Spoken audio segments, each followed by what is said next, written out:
Basic Python মডিউলে আজকের এই ভিডিওতে আমরা দেখব কিভাবে স্ট্রিং ইন্ডেক্সিং করতে পারি। তো ইন্ডেক্সিং বিষয়টা আপনারা অনেকে জানেন না, তাদের জন্য বলে রাখি। ইন্ডেক্স হচ্ছে প্রত্যেকটা নাম্বারের করসপন্ডিং একটা ভ্যালু।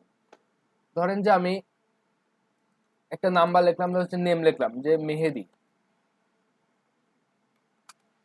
এখানে প্রত্যেকটা ডাটার করসপন্ডিং যে এম এর অবস্থান কততম, একতম পজিশনে। ই এর অবস্থান পজিশন কত, 2তম পজিশনে ই আছে। এটা কিন্তু আমি পজিশনের কথা বলছি।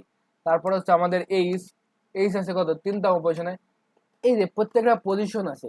তো পাইথন বলেন আর অন্যান্য প্রায় বেশিরভাগ ল্যাঙ্গুয়েজে এটা আমরা এক থেকে শুরু করলেও তারা কিন্তু শুরু করে হচ্ছে 0 থেকে। তাহলে আমার এম এর পজিশন কত, 0।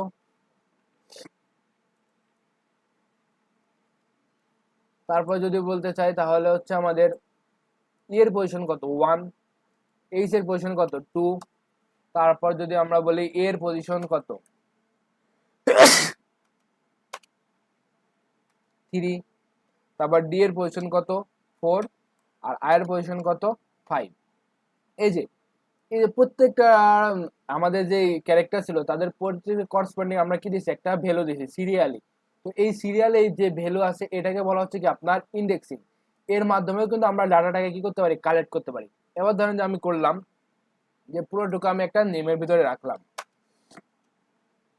এবার আমি ধরেন যে এরকম করলাম যে ক্যারেক্টার C1। ক্যারেক্টার 1 কি আছে, যে আমাদের নেমের ভিতরের কোন পজিশনে ডাটা আছে, এমটা 0তম পজিশনে। তাহলে আমরা এখানে একটা থার্ড ব্র্যাকেট দিয়ে 0 দেব।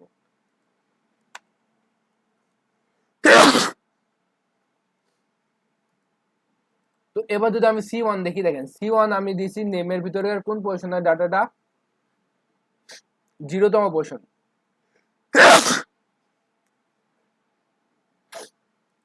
তো এখানে আমাদের 0তম পজিশনে কি আছে, এম আছে। এবার যদি আমি আউটপুট দেখি তাহলে আমি এখানে কি দেখতে পাবো, যে এম।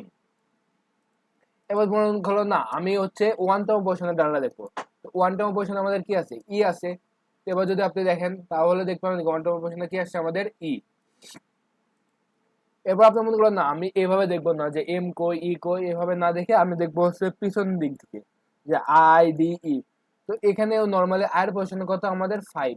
এবার যদি আমি এখানে দেখা দিই 5, তাহলে কিন্তু আমরা আই পাচ্ছি। তো এই জিনিসটা একটু আমরা করলাম কি সামনের দিক থেকে ইন্ডেক্সিং। যদি আপনি পিছনের দিক থেকে ইন্ডেক্সিং করে তাহলে প্রত্যেকটা ইন্ডেক্সিং আবার উল্টায় যাবে। যদি ধরেন যে আমরা পিছনের দিক থেকে করে আসি, যদি আপনি পিছন দিক থেকে ইন্ডেক্সিং করেন তাহলে আয়ের মান হবে হচ্ছে যে আপনার -1। তারপরে হচ্ছে -2। তারপরে হচ্ছে -3। তারপরে হচ্ছে -4। তারপরে হচ্ছে আপনার -5। তারপরে -6। তো দেখেন এম এর ভ্যালু কত হচ্ছে আমাদের, পিছন এদিক থেকে যদি আমরা ইন্ডেক্সিং করি তাহলে -6। এখন -6 পজিশনে আমাদের কি আছে, এম আছে। তো আউটপুট দেখি আমাদের এম আসছে কিনা, হ্যাঁ এম আসছে। এই জায়গাটা ধরেন যে আমি আরেকটাও দেখলাম যে C2, এটা হলো নেমের ভিতরকার 0তম পজিশনে কি আছে। তো আমি দেখলাম যে C1 আর C2 দুইটা যদি আউটপুট দেখি তাহলে কি আসবে, দুটো আউটপুট কি সেম আসবে? হ্যাঁ, দুইটা আউটপুটে কি আসছে, আমাদের সেম আসছে। কারণ কি, এদিক থেকে ইন্ডেক্সিং করলে এম এর পজিশন কত, -6। আর এদিক থেকে ইন্ডেক্সিং করলে এম এর পজিশন কত, 0। তো আমি -6 একবার দিছি, 0 একবার দিছি, আর দুইটার পজিশনের ডাটাটা কি সেম। আউটপুটে কি আসছে, আমাদের সেম আসছে।